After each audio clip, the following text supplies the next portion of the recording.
excited today because I went to a Goodwill outlet and I got this jacket and it makes me so happy. And it was not at all expected, ended up being a detour from today, which is why I'm recording really late, but that's okay. Not everything goes according to plan, and sometimes that's actually a really wonderful thing. So today I was hearing that the topic would be around consciousness and what is consciousness. So, what is consciousness? Well, you may have heard of the conscious mind versus the subconscious or the unconscious mind. And consciousness is just awareness. So when you hear references to the conscious mind, that's the experience you're having that you're aware of, the thoughts you have that you're aware of. The unconscious mind is the patterns and the programs, the automatic processes that are happening that are outside your awareness. So that's one way to think about consciousness in terms of what are you aware of versus what you're not aware of. And consciousness is also your spirit. It is that part of you, that aspect of you that's witnessing, that is observing, that is aware of your whole experience. The conscious aspect of you is not the one who is deciding, it is the one who's aware of the experience. So if you stubbed your toe, you would understand, I hurt my toe, this is happening in my body, and I'm conscious of it. And your consciousness is the one that's aware of all of this happening. And most of us are living primarily unconsciously. Most of our habits, our programs, meaning things that happened in childhood that taught us to respond a certain way or created a belief system that we have, those are all things that are running in the background. And our mind is extraordinarily efficient. That's why 95% of our responses, our behaviors, everything that's happening is on an unconscious level. It's our brain's way of understanding the world and patterns and making associations in ways that are most efficient that don't require energy. But unfortunately, not requiring energy doesn't actually mean that we're operating the most effectively. When we're unconscious, we're responding to things based on our brain and our mind's autopilot. So there's something that happens, there's an event or a stimulus, and then there's a response. So Viktor Frankl talks about the space in between the stimulus and the response is where free will exists. So for most of us, we're not even aware that there is a space. There's just something that happens, and our mind sorts through our new experience and compares it to the past and everything that's happened before to create what's going to be the best response. And when that happens, there isn't a choice point. There isn't the space where we reflect and we choose how to respond. We're simply responding to everything that's happening to us based on our past experience, not actually how we choose to respond. If you've heard of the word a trigger, that's what a trigger is. There's something that happened in your past that created some amount of pain, some amount of uncomfortable emotion that didn't feel safe, that didn't feel good. And at that age, when you were young and it occurred, it felt like the safest thing to do to not express the emotion fully, but to keep it tamped down to prevent it from fully expressing because it was already too painful. So when that happens, that unresolved energy, that unresolved emotion becomes stuck. Energy can't completely become blocked, but it runs in a loop. And then whenever we have something that reminds us later on of that incident, our mind goes, oh no, I don't want to feel that again. That was no good. And we try to do everything to move around that pain. So that's what happens with a trigger. Something in our environment reminded us of this experience and it brought up those same feelings that haven't been completely expressed. And then you often, when that happens, you're not thinking logically, you're not thinking consciously, you're just being triggered by something and reacting without being able to connect to your experience to choose a different reaction, right? Like a lot of the times when we get triggered, we're not our best selves. And if we think about it later, we'll often say, I wish I handled that a different way. I wish that I hadn't reacted in such a way, or I didn't say that. I wish I had done it better. Better is kind of a judgment word, but differently. And it would feel like better, at least personally, the times that I've had a reaction from a trigger.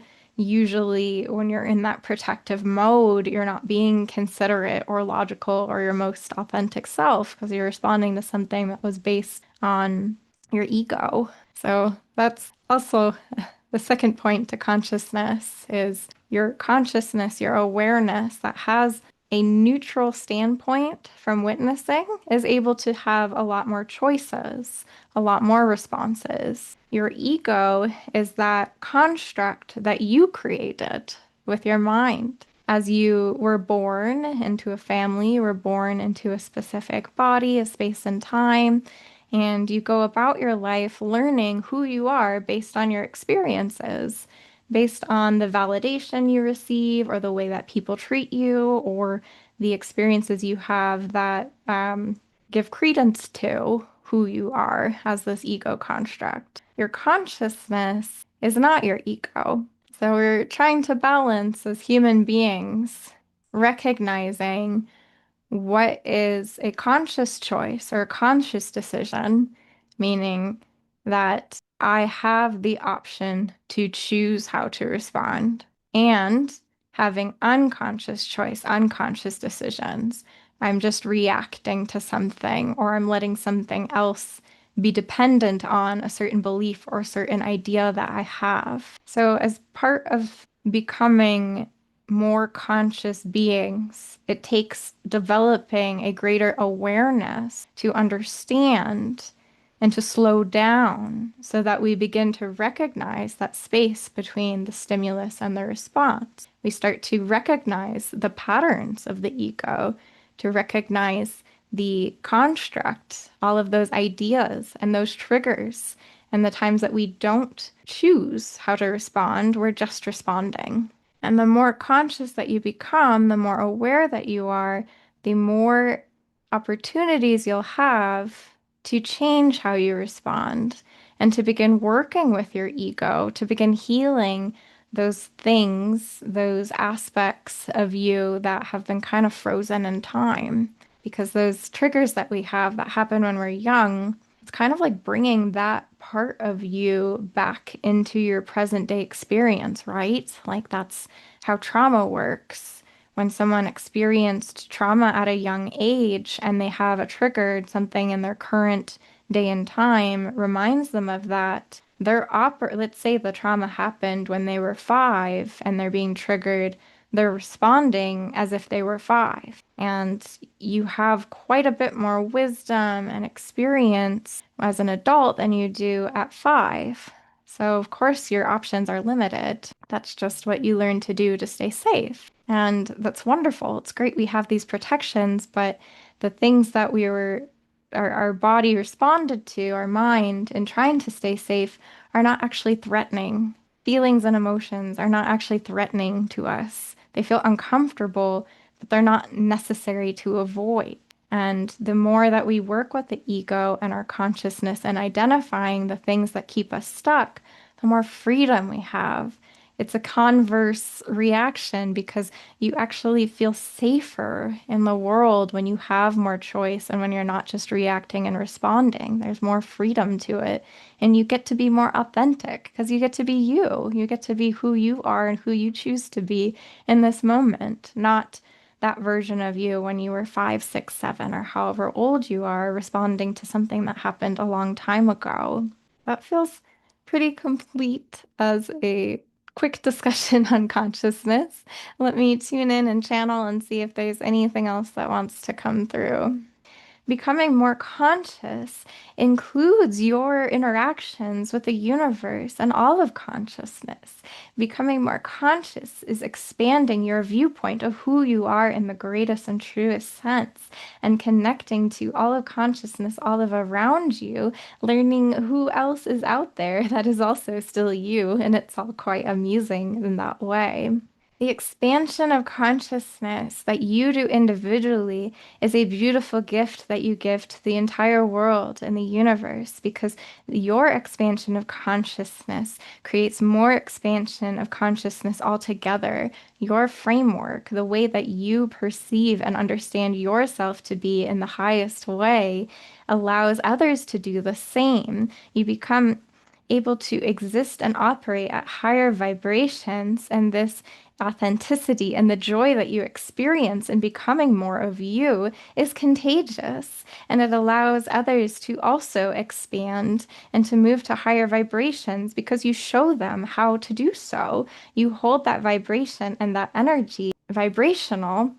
It carries from one person to another as you become one with the world and yourself.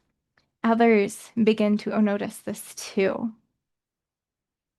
The expansion in consciousness that you do has an impact on all of consciousness. And the more aware that you become, the more power that you have. It creates momentum for others to do the same. It creates a sort of catalyst for others to become conscious. And this is where we're at now, this crazy time, this world that we live in.